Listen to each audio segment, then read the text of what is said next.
Et donc je vais, si vous le voulez bien, passer la parole maintenant au docteur Caroline De Point, qui est belge,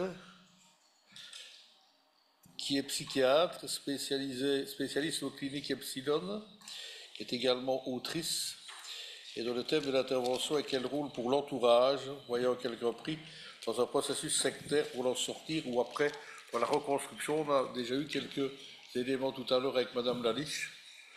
On a eu des éléments de contexte par le vécu pratique de l'intervenant précédent. Et nous sommes très heureux de vous accueillir, Madame De Point. J'ai l'occasion de vous le dire.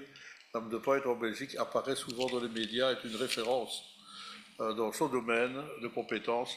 Et c'est vraiment un grand honneur pour nous de pouvoir bénéficier de cette expérience ce matin. Je vous cède donc bien volontiers la parole. Merci. Voilà. Ah, moi, je l'ai pas le... Ah si, je l'ai, super. Ça, j'ai mon petit PowerPoint, je peux aussi suivre ce que je vous dis. Donc effectivement, je vais vous parler aujourd'hui du rôle de l'entourage face à une personne qui est sous emprise sectaire et de voir comment est-ce qu'on peut aider ces personnes, quelle est la juste place, sachant qu'elle est extrêmement difficile à trouver, cette juste place. Bon, d'abord, une secte, je ne vais pas revenir sur toutes les définitions, je pense que vous connaissez ça mieux que moi. C'est un groupe qui adopte des croyances marginales, qui est caractérisé par souvent la vénération excessive d'un leader, l'utilisation des techniques de contrôle mental, dont on a déjà bien entendu parler, et l'isolement progressif de ses membres. L'emprise sectaire qu'on peut avoir, qui est une emprise psychologique mais aussi physique, ça correspond à une perte graduelle d'une autonomie psychique, qui est accompagnée d'un endoctrinement qui est systématique et d'une rupture avec le monde extérieur. Du côté psy, pour un psy, l'intérêt, là où on peut intervenir, il est quadruple. C'est d'abord repérer les signes d'emprise éventuellement chez des patients qu'on voit, accompagner les personnes qui entament un processus de désengagement, parce qu'on verra que ce sont des processus extrêmement complexes, traiter les séquelles psychologiques chez les ex-adeptes de ce dont on a déjà parlé, et puis enfin accompagner les familles et l'entourage, parce que c'est parfois vraiment une grande souffrance pour l'entourage que d'être proche de quelqu'un qu'on voit comme ça partir. Alors on distingue plusieurs phases dans un processus d'endoctrinement et d'emprise, et la première phase, c'est la phase d'adhésion qu'on appelle aussi la lune de miel.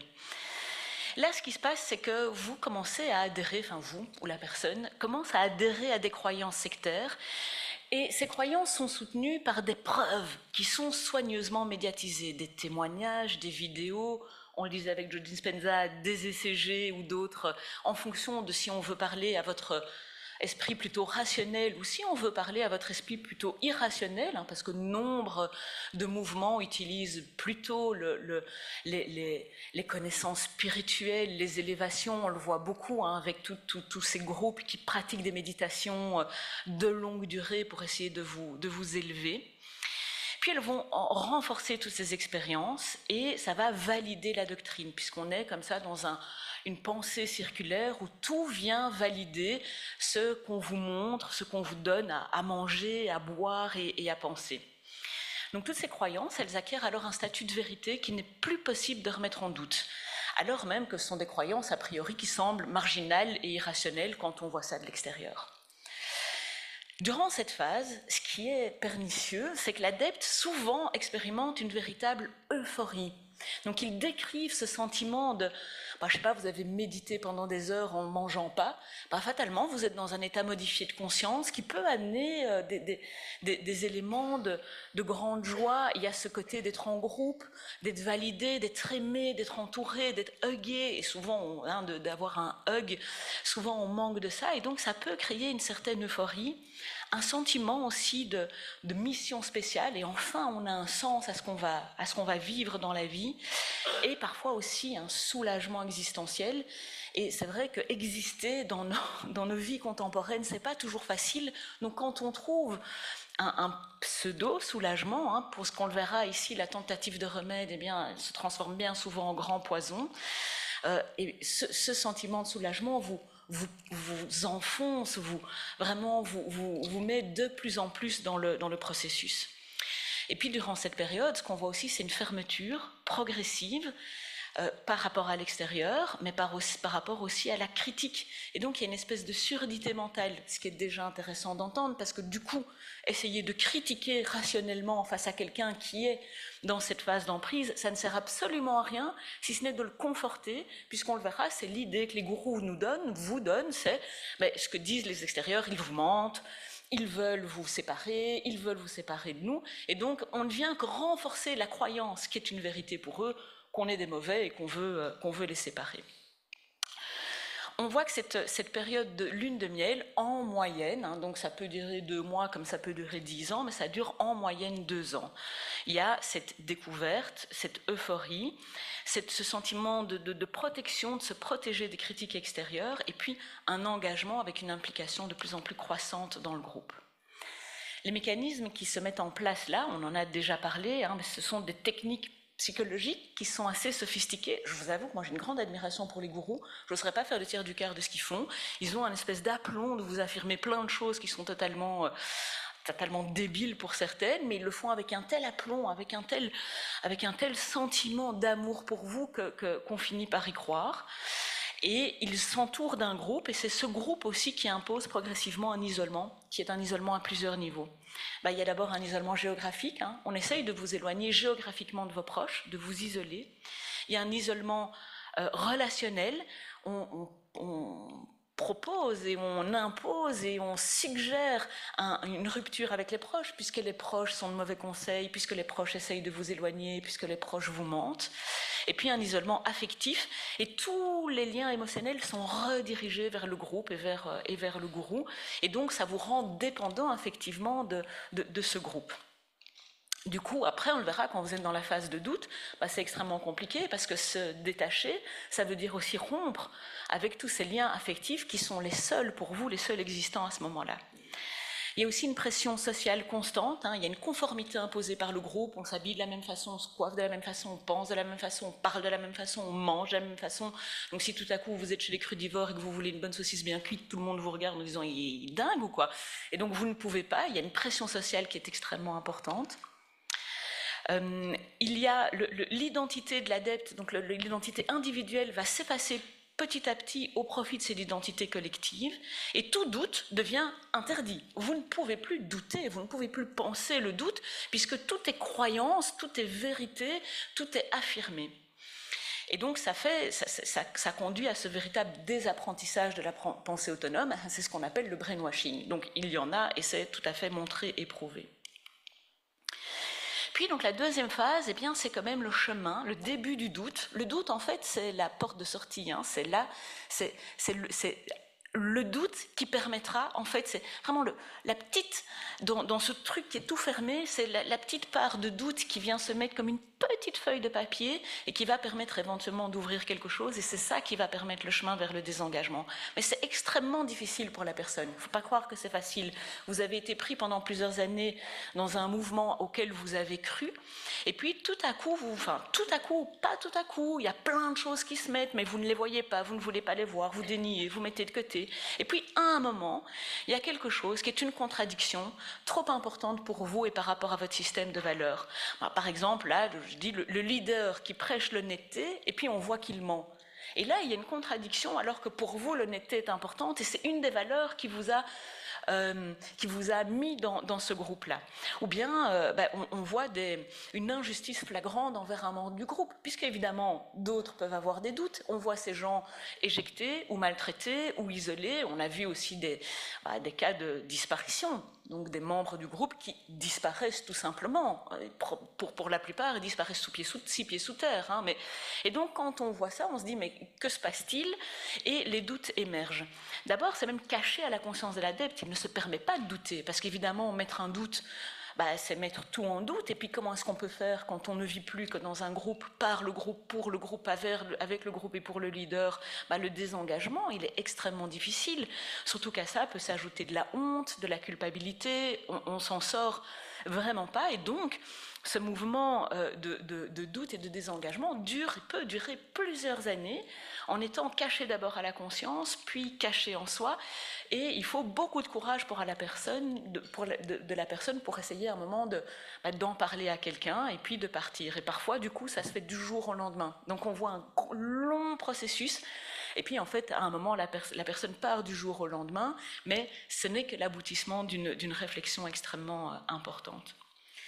Et puis, donc, après, quand on arrive à sortir, on verra combien c'est compliqué, la crise identitaire, elle est majeure. C'est pour ça que certains préfèrent encore ne pas sortir et enterrer leurs doutes dans leur inconscient, parce que c'est tellement difficile de sortir. La crise, elle est majeure, et la reconstruction dure énormément de temps. Comment est-ce qu'on peut repérer ces signes d'emprise, pour que ce soit pour nous, les professionnels de la santé mentale, ou pour les familles, ou pour l'entourage? D'abord, il y a le discours rigide et stéréotypé. On utilise des formules qui sont toutes faites. On a un vocabulaire qui est spécifique au groupe. Chaque groupe peut inventer sa novlangue. Ils ont leur propre mot de vocabulaire qui fait qu'ils savent, ils savent qu'ils sont ensemble. Il n'y a plus de nuances dans l'expression des idées. C'est vrai, c'est faux. C'est très polarisé. On fait une référence constante à un leader, à sa façon de penser, au groupe. On justifie toutes les décisions par les enseignements du guide spirituel. On voit que la personne s'isole, que cet isolement relationnel, il y a une rupture qui n'est pas tellement expliquée avec la famille, avec les amis. Et puis, il y a quand même des signes de souffrance psychique masqués, parce que ces signes, vous l'expliquez très bien, comment les signes de souffrance, elles arrivent en fait assez vite, mais elles se masquent et on se les masque à soi-même. Donc il y a de la détresse émotionnelle qui est réinterprétée. Alors il y a aussi ces gens perdent plein de poids, mais du coup vous ne savez plus réfléchir. Quand vous êtes en perte de poids, votre cerveau il n'est plus du tout lucide, donc on peut voir tous ces signes qui sont masqués. Mais non, c'est normal, le cru est en train de me sauver. Mais non, c'est normal, c'est parce que je suis en train d'exprimer tous mes démons intérieurs. Mais non, c'est normal, je traverse la nuit noire de l'âme. Donc on a des réinterprétations, des ré-rationalisations, mais en fait de signes de souffrance psychique. Il y a un modèle qui a été développé qui s'appelle le modèle BITE pour anglais, Behavior, Information, Thought and Emotion. Donc ça donnerait SIP en français. Et c'est pour essayer de voir, quand on remplit ces critères, on peut se dire il y a peut-être un problème d'emprise. Behavior Control, c'est donc le contrôle du comportement. On va réguler les activités, les horaires, les rituels qui sont obligatoires, l'emploi du temps. On va réguler tous les besoins fondamentaux. Donc on vous met en déprivation de sommeil, comme ça c'est bien clair que vous ne pourrez pas réfléchir comme il faut. On vous met en déprivation d'alimentation, on change votre apparence. Donc ça vous affaiblit physiquement et mentalement. Il y a une surveillance permanente par vous-même et par les autres de vos contrôles. On voit vraiment l'autosurveillance est déjà intériorisée. Oh là là, j'ai eu envie d'une saucisse cuite, quelle horreur, je m'en veux beaucoup. Je vais aller me confesser et je vais voir ce que je vais devoir faire comme comportement pour expier cette lourde faute. Mais il y a aussi une surveillance permanente des autres, parce que la délation, qui n'est probablement pas exprimée comme ça, qui est probablement exprimée comme une façon de te pousser vers la meilleure version de toi-même et vers le haut en montrant tous les petits défauts que tu as, mais qui est en fait une délation organisée. Il y a un contrôle de l'information. On va filtrer les sources, évidemment. On ne va pas vous donner accès à toutes les sources, on va filtrer les sources qu'on vous donne pour vous informer. Il y a toujours cette surveillance, il y a une déformation de tous les faits, toute l'actualité réinterprétée en fonction de la dernière vague complotiste qui est dans le groupe. On réécrit toute l'histoire pour valider le groupe et on développe ce langage spécifique. Comme ça, l'information, elle est bien contrôlée et on sait à qui on parle et de quoi on parle. Et puis, il y a un contrôle de la pensée. Tous les processus cognitifs de l'individu visent à être profondément restructurés. Et comme ça se fait petit à petit, progressivement, et dans un moment au départ et d'euphorie et d'affaiblissement, eh bien, comme on le disait, on peut être extrêmement intelligent et puis être pris là-dedans. Et il y a aussi une espèce de fuite en avant.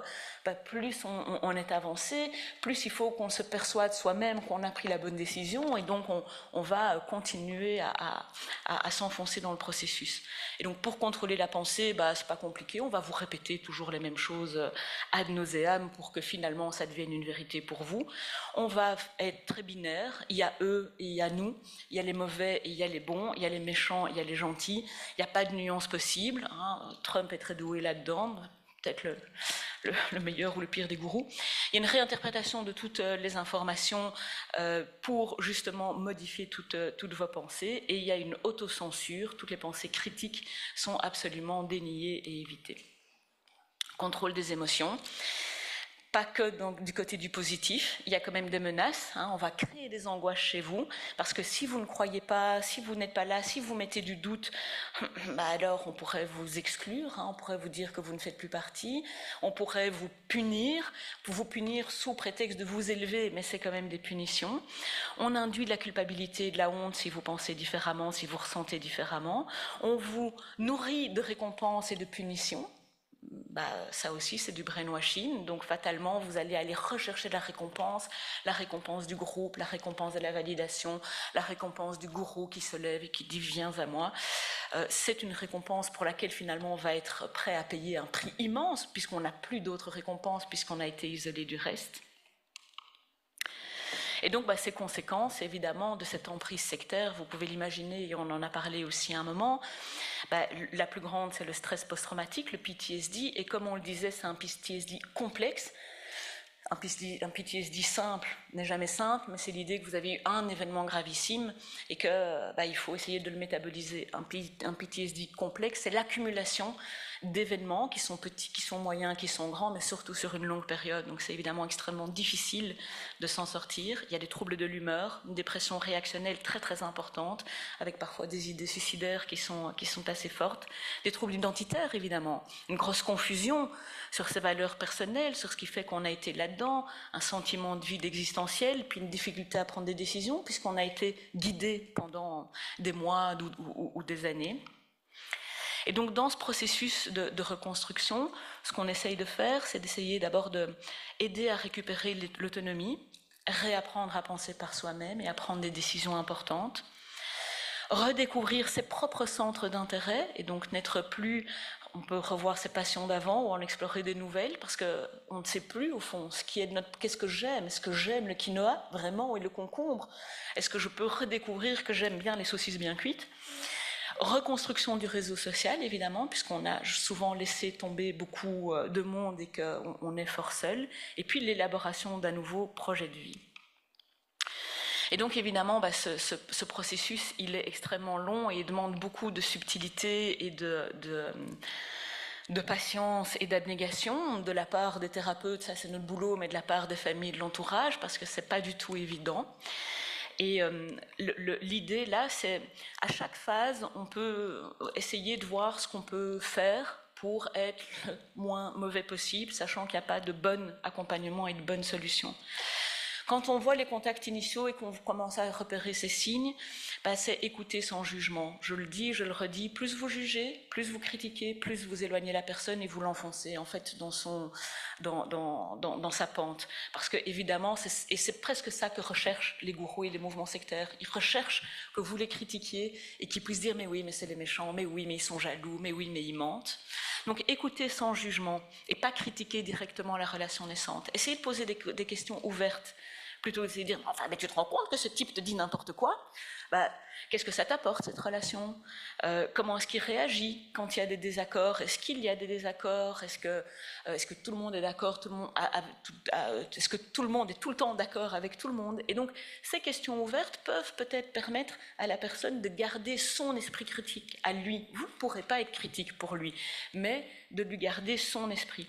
Un renforcement du lien, donc proposer de maintenir des petites activités en dehors de tout et où il n'y a pas d'enjeu pour garder un lien, et puis observer les changements comportementaux, mais pas les affronter, pas les confronter directement.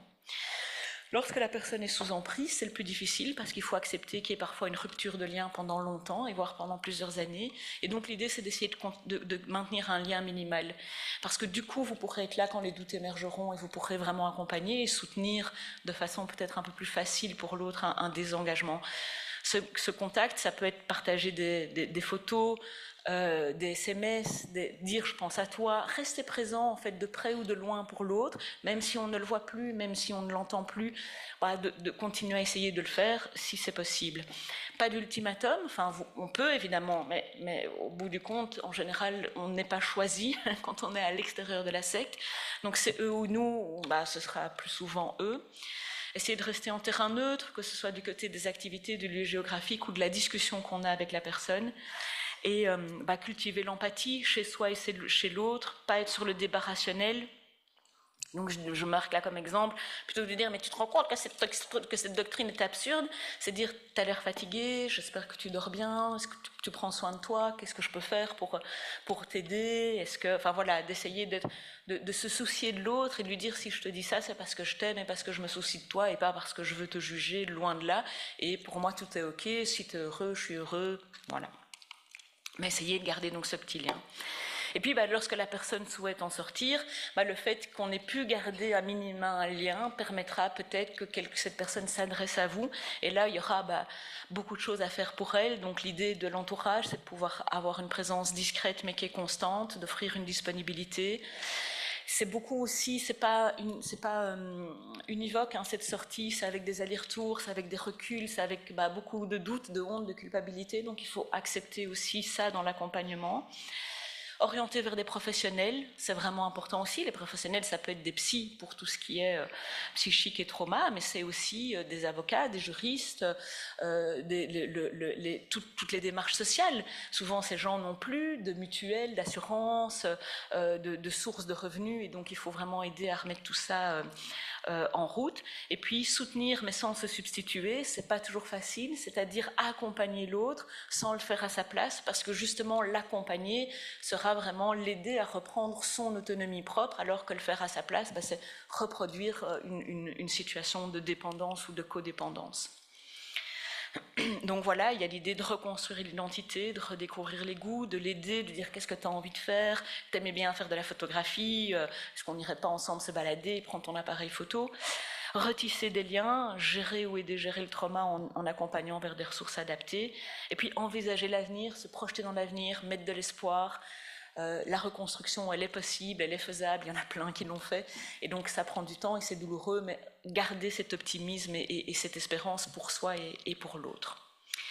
Donc voilà, les proches, ils peuvent être dans cette écoute empathique, je l'ai mis 2 fois pour être sûr qu'on l'ait bien entendu, c'est une erreur évidemment.